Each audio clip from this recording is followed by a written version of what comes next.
Welcome to Museum Moments, the show that's your window onto what's happening here in Museum City, Portsmouth. Art exhibits, art workshops, a search for World War I archives, and of course tons of fun-filled Halloween madness. That's all coming up right now.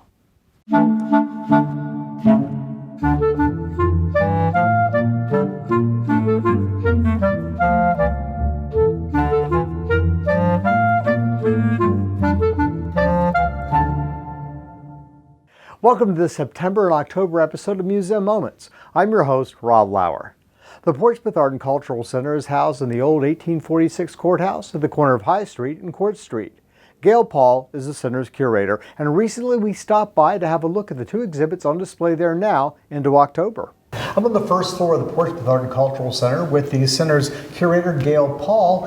And if you haven't been here, there are two exhibits going on right now. One is on the first floor, and you're going to tell us a little bit about that, Gail. Yes, this is the Tidewater Art Alliance. One of their annual exhibitions is an open show, which means everyone gets to submit a piece, and they can submit one piece, and it gets into the show. And then it's still going to be a juried show, so they'll have prizes and things like that. Okay. So what mediums do you have here? What types of We have pieces? lots of different mediums. So we have photography, paintings, sculpture, some mixed media pieces, cut paper, and things like that as well. And these are all local artists? All local artists from the Tidewater Art Alliance. Now, I asked you to pick out a piece that you thought was interesting, that our viewers might find interesting, and you chose this. Can you tell us about this and the artist? Yes, this is a work by Diane Hottenstein. She's from Chesapeake. She actually teaches right across the street from us at the Visual Arts Center, and she teaches ceramics there.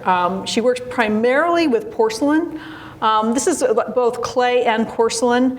And one of the things I find really intriguing about her work is she does this very trompe-l'oeil thing with her work. And so I deconstructed this piece so I could put it back together for everyone. Just so you know, this was completely under glass and it looked totally different. So you took it apart for us. Yes, I took it apart because I just want to make sure that people look closely because, and I'm not always wearing gloves, but in order to handle the artwork, I'm wearing gloves at this time. So I wanted to point out, so this is porcelain. And so this light bulb is also porcelain. And so this goes in here first. And so this is very delicate how this gets set on here. And then she's got a crow that's also part of the piece. And so all of her pieces come apart, and then this gets set on here on the edge. Now, what is the crow made of? This is also porcelain, which is a really pretty difficult medium to work with because as far as like control, clay has more of particles in it, where porcelain is much finer, and so it's much more difficult to work with. So this is called Greener Pastures, and it's by Diane Hottenstein. So I thought this is a good example. When people come in, most of the time, the rest of the time, it's going to be under glass, so they're not going to be able to touch it. But I wanted to make sure that people looked closely and saw the hidden elements that were part of it. So under glass, can you see, when it's in the case, can you see the light bulb in Yes, you can. You have to be sure to look for it. Okay. So Greener Pastures, can you explain how you think that I was kind of to the sculpture? Well, the artist gives the title, and I always think it's up to the viewer to complete the piece. So, I might have an interpretation for it, but I think, each person's going to walk in with a different interpretation of just what you might be looking at. And the light bulb, I think, also has some symbolism to it as well. So, what's your interpretation? Oh. I'll corner you and. I guess I'd start looking at this and saying, the crow has a certain, I think of them as being one of the more intelligent birds. They are the ones who have created tools. Greener Pastures has kind of managed to knock this off inside. Of course, there's a light bulb inside, so perhaps this might be like some kind of illumination, a thought illumination. So yeah, you can kind of put yourself into the bird's position and go from there. Okay. So how long is the exhibit on display? This exhibit will be up through October 2nd. And so that still gives us a good amount of time. We'll be having a reception also coming up on September 2nd. Okay, and is that Friday night? That's a Friday night, first Friday. We also have the Modern Funk Jazz Band. It's an 8-member group of musicians, vocals, horns, all sorts out of. in the courtyard. It'll be in the courtyard, weather permitting. Okay. It's not been in our favor this year. Food and drink. And food and drink, yes. Okay. Well, now there's another exhibit upstairs that's very special that you're very excited about. So why don't we head up there and you tell us about that? Okay, sounds great. All right. Thank you. Well, here we are on the second floor of the Art and Cultural Center. And Gail, what is the exhibit that's up here? Tell us about it. Right now, it's Transition States of War, David Keefe and Combat Papers. This exhibit will be up through October 9th this year, and it features the paintings by Keefe, also drawings and prints from Combat Papers, New Jersey. Can you tell us a little bit about David? David was an artist before he became he joined the Marine Corps in 2002. He was in the Marine Corps from 2002 to 2009 and served in Iraq from 2006 to 2007 as a Master Sergeant. He was an artist before he went in, but a lot of the work that's featured here is work that he did after he came back. So the theater of war really plays out in his work. And recently you said that he's taken a position with... He's taken a position most recently as the Assistant Dean of Military Affairs at Columbia University. Wow, okay. So before that, he taught at Montclair State University, but he also founded this project. He and a friend co-founded Frontline Arts. And from that, they created this project called Combat Papers New Jersey. Combat Papers New Jersey works directly with those who've been affected by warfare, the returning combat veterans, specifically to get them to open up and to begin to share their experiences. For a lot of people, that's very difficult. Yeah, I can imagine. So what type of work do we have on display here? Well, the Combat Papers New Jersey is what's featured here. What they do is they use their military uniforms, cut them up, and from that they create a paper pulp. So everything like the blood and the sweat and the tears from combat goes into creating this paper. And also helps them release kind of like maybe some things that have been pent up, and they can begin to share that experience. And then on that paper, they create things. They can create art, they can write on it, they can do a variety of different works. So right here, these are some examples of David Keefe's, these are some of his prints, and he calls it pup paper. So it's on the combat paper. This is called Take Me With You, and this was a young man that, this would be David Keefe here, a young man that actually haunted his thoughts. So he thought about him a lot. So it was a young boy that he had befriended when he was in Iraq. And so he had often wondered whatever became of him. And so anyway, that's kind of what this is all about, is to get some of those expressions out and thoughts out. Now, I understand you have an event coming up. Yes. Related to this. David Keefe will come. He'll do a workshop with us. That will run from September 27th through October 1st. It's free to all military veterans. We only have 12 positions. So he will come and we'll do this workshop.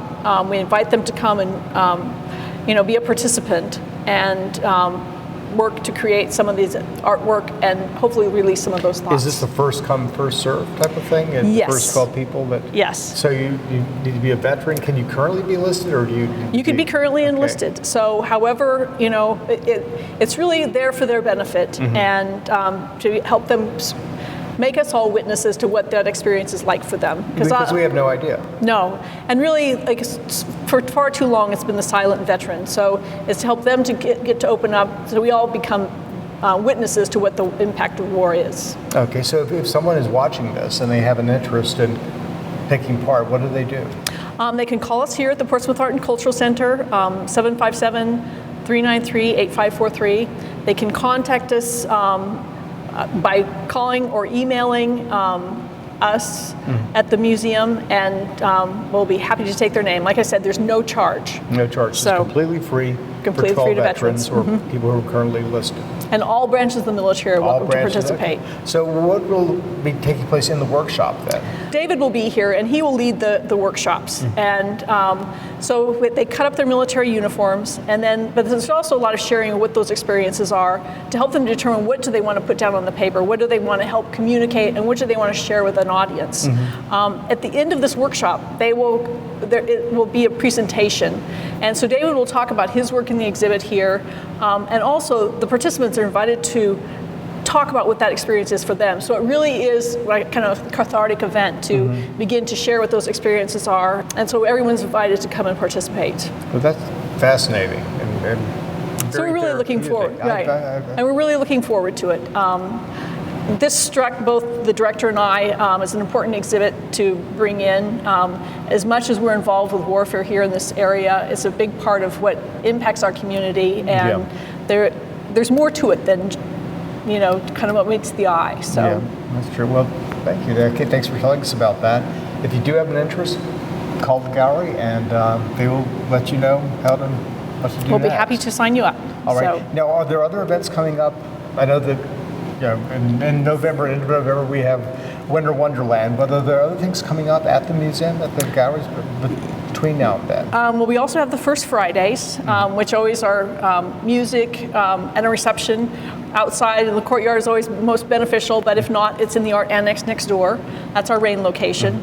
We will also have a flower show coming up in October before we close down for the season. So there's a lot going on still. So okay. And what days is the courthouse open here? We're open on Wednesday through Saturday from 10 a.m. till 5 p.m. And on Sunday from 1 till 5. And we're also open late on First Fridays. Those are days we're open free to the public, and we're open till 8 o'clock. Okay, is it free to the public also on that first Saturday of every month? Yes, it is. Yes, it is. Okay, and that's great. 10 to 5. And we often have programming offered in conjunction with that. All right. Well, thanks again for talking to us. Thanks for bringing us the work. Yes, thank you. Thank you. Directly across the street from the old courthouse are the galleries of Tidewater Community College's Visual Arts Center. These galleries are open every day of the week and admission is free. A new exhibit, Stopping and Starting, featuring the work of Williamsburg artist John Lee, will open on Saturday, September 3rd. There will be an informal gallery talk at 6:30 that evening, followed by an opening reception at 7 p.m. Both of those events are free and open to the public. When we return to Museum Moments, we'll learn about a new historical exhibit being planned for 2017 and how you can get involved in the search for World War I archives. That's coming up after these messages.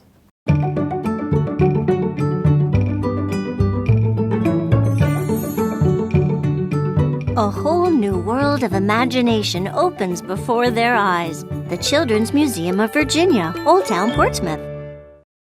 At our house, we really like to maximize family time. That's why our favorite place for family fun is Old Town Portsmouth. We love taking the ferry over, then strolling through unique shops filled with one-of-a-kind treasures.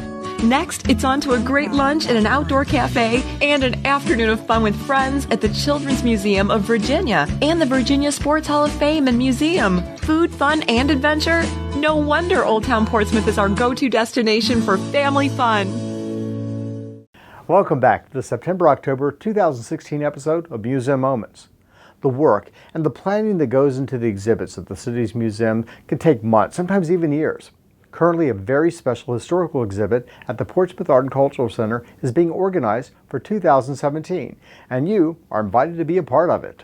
Diane Cripps is the curator of history for the City of Portsmouth Museums. Thanks for joining us, Diane. My pleasure. Now, we have some objects here, and there is an exhibit that these are all related to that you're right now getting materials for that's next summer, 2017? That's right. We're making plans for next year already because that's the 100-year anniversary of the U.S.'s entrance into World War I.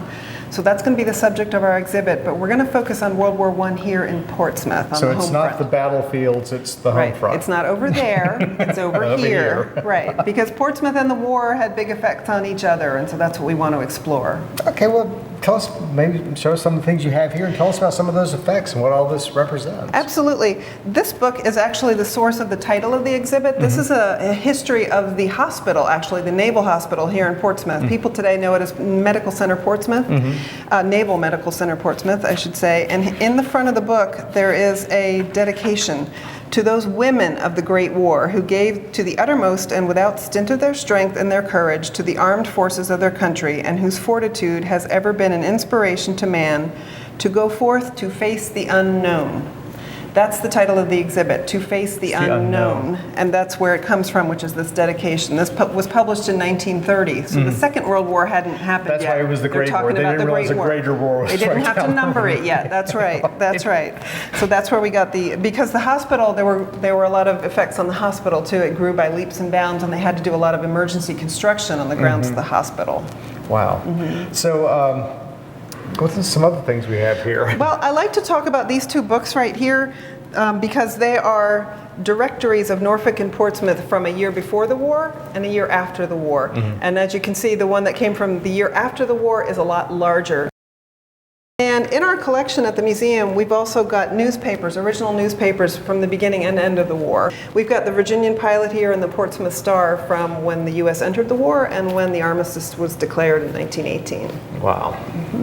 So now there are pictures over here, and it looks like pictures of Bavaria or someplace over, but it's not. It's actually the shipyard. It is the shipyard. It's the story of the German village, which a lot of people in town have heard of. And this is like the weirdest thing I have ever heard. I've never heard of this until recently. You know, a lot of people know the World War I history, that the United States tried to stay out of the war. The German village was kind of the last thing that happened here in Portsmouth before we entered the war. And what happened was a couple of German raiding ships that were out on the Atlantic, that were sinking merchant ships essentially, needed fuel and supplies, and wound up in Hampton Roads because we were still neutral. It was a place they could kind of slip into and try to find supplies. The ships wound up being interned in the shipyard, which meant they weren't quite prisoners of war, but they weren't free to go either. And so while the sailors were here, the German sailors at the shipyard, they got a hold of some material and supplies and started building a German village. Small houses, little churches, shops, even a windmill. Exactly. I guess they were trying to either remind people of what it was like in Germany or to show people what it was like there, and it became a tourist attraction. People from around the area came to visit. It looks huge. These were enormous ships, a huge complement of sailors, and people came to visit on Sunday afternoons and bought little souvenirs and such. Were the ships interned here because we knew that we were going into the war? Well, there sure was a lot of rumblings that was about what was about to happen. And internment, like I said, it's not quite being a prisoner of war, but it's kind of, they weren't innocent either. They were out there sinking merchant ships, and that was a pretty big crime, no matter what our involvement in the war was. So, and then once we declared war, it all got swept away. It became, on the shipyard, it became the location of several new dry docks, which was all part of the enormous shipyard expansion. Right. The sailors were sent off to actually be prisoners of war, and the ships were sent up to Philadelphia to be outfitted as American troop ships. So it was like the last gasp of isolationism, and it really played out in a strange way in Portsmouth. So were they here for about a year? I think so. Yeah, well, they were, because they came in 1915. We entered the war in 16. So it was a good long time. It's really fascinating, and there's a medal here too. This is a World War I Victory Medal. I brought it along. We have a couple of examples of this particular medal in the museum's collection, but this one is unusual. It's also kind of fragile. But on the back, it actually says presented to. It's blank, which is sometimes true because sometimes these medals were awarded after the war. They were sent to the soldier. They might have never had it engraved. So it's blank, but it says by the citizens of Portsmouth, Virginia. So it's very specific to Portsmouth. Yeah, we've seen other examples of it, but this is a rarer one that actually mentions Portsmouth. I know that there are lots of things that the Naval Shipyard Museum has in its archives. That's closed down for repairs. The building is. Right. But will things in the archives be put on display? Are you looking for other things or other objects coming in from other areas? What's happening? Most of what you see here is from our own collection, but we would love to know if people out there have artifacts in their family that tell a World War I story from Portsmouth or from this area. For example, I brought with me this flag. This is a 48-star United States flag, which isn't all that rare, but this is a recent donation by a gentleman who's a doctor who used to work at the Naval Hospital. This is from his ancestor, whose name was Ernest Bollinger, and he died in the war, and this was his burial flag. So this is close to 100 years old. Yes, it is. It looks brand new. It's in really great shape, and we're going to be proud to exhibit it. We were also gifted with Private Bollinger's Distinguished Service Cross, which is what this is. This is kind of one step below a Congressional Medal of Honor. This was a big deal to receive this. He was killed in action shooting at a German machine gun nest, is what his descendant told me. And it's just a fantastic little collection of things that this donor gifted us with just recently. So these are the kinds of things. They don't have to be donations. We would love to take loans as well if you have some, if people out there So have if you some have things. something from a grandparent or a great-grandparent, or something that's been Absolutely. handed down, and Right. maybe you don't even know the story behind it, but Right, we might someone be able like to you find could something find out about it. Yeah. So if yeah. anyone is watching this and you have, or someone in your family or friends had things from World War II, World War what should I. they do? Give you World War One? Yes. Give you a call? Absolutely. Give us a call at the museum, which is 393-8591, and we'll be happy to talk to them. Even though we're closed, we are there in the office on a And you daily can take basis. phone calls. Yes. And, okay, well, that sounds like a great opportunity. So if you have a rare treasure in your attic, on display somewhere in your home, related to World War I here in Portsmouth, give Diane a call. That would be great. Be a part of this. Absolutely. All right, thank you so much for taking the time to come show us this, and good luck finding artifacts. Thanks very much. Thanks. The Jewish Museum and Cultural Center is located at 607 Effingham Street in Old Town. The museum is housed in a beautifully restored century-old Orthodox synagogue that features exquisite Eastern European architecture. Throughout the year, the museum features a lecture series, a musical concert series, and Chevra Cinema, a series of classic films. This coming year, Chevra Cinema will present the following films: Exodus, being shown at 2 p.m. on October 23rd. Yentl, being shown at 2 p.m. on December 11th. Biloxi Blues, being shown at 2 p.m. on February 26th. And Broadway Danny Rose, being shown at 2 p.m. on April 9th. Admission to each of these films is a $5 donation at the door. For more information on any of the museum's programs, call 757-391-9266. When we return to Museum Moments, we'll look at what's coming up for Halloween. Stay tuned. From weddings to receptions to company outings and birthday parties, the Virginia Sports Hall of Fame and Museum is the perfect destination for your next special event. With classrooms, reception area, theater, interactive sports exhibits, and so much more, you'll love what the Hall of Fame has to offer. Schedule a personal walkthrough today and let us help you plan your next outing. Don't just have an event. Host your Hall of Fame moment at the Virginia Sports Hall of Fame and Museum.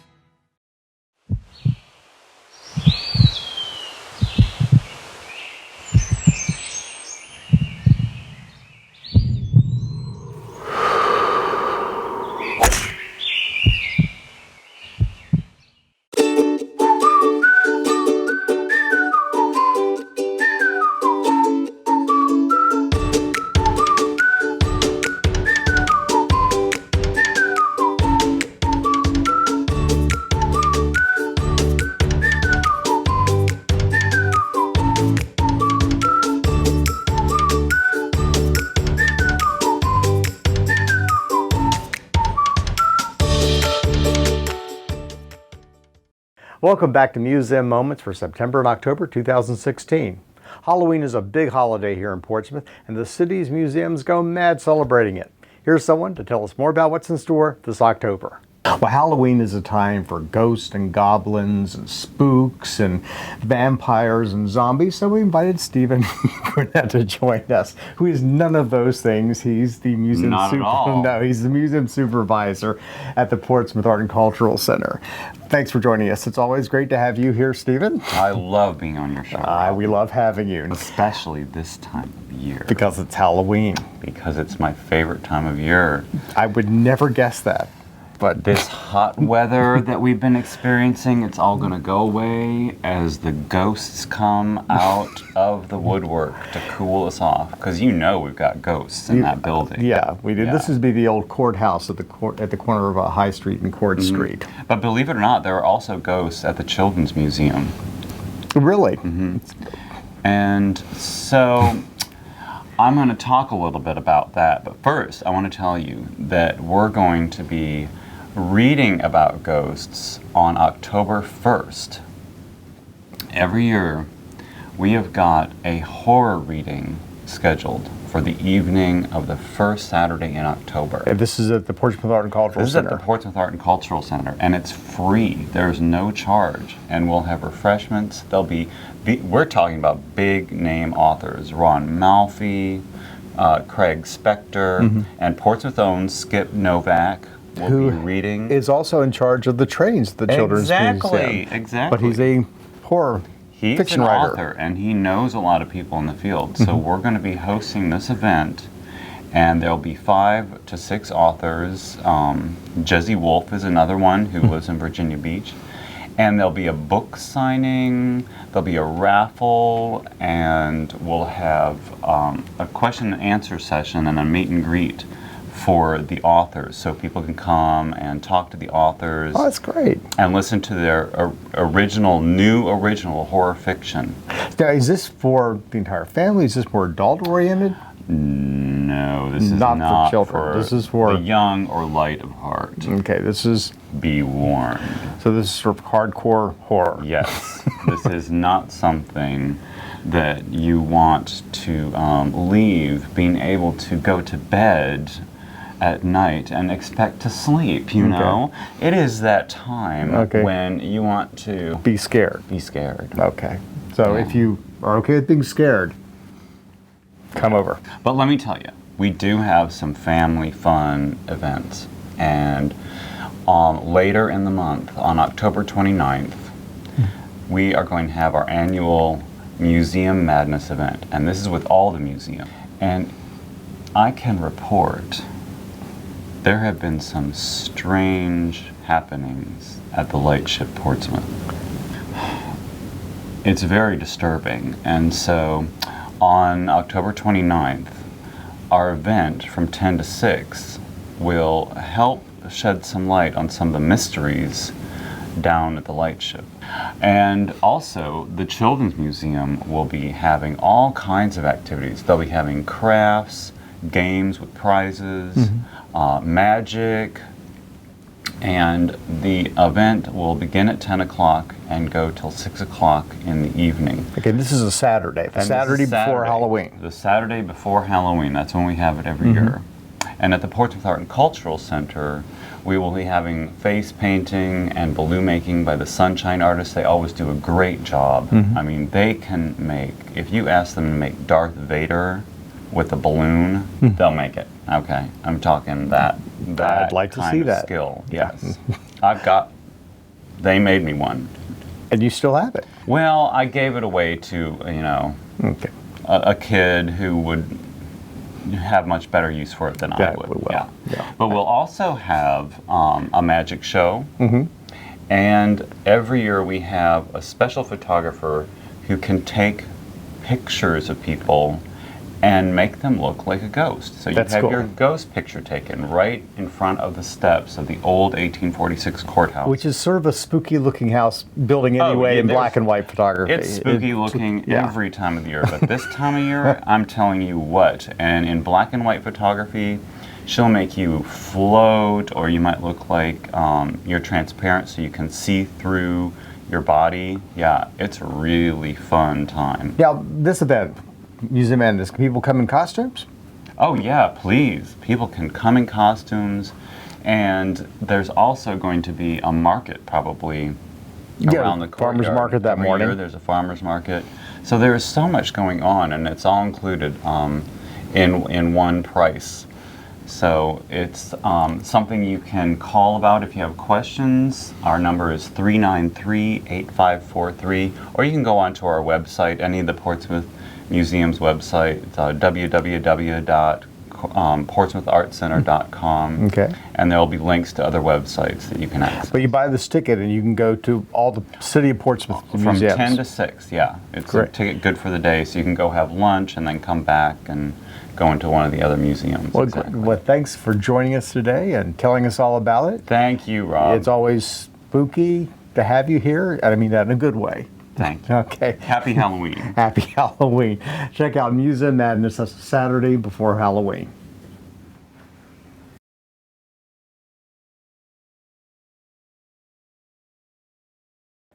Thanks for joining us for today's show. For more information on the events that we've discussed today, simply log on to www.portsvaevents.com. You'll find events listed there, as well as links to most of the museums here in Portsmouth.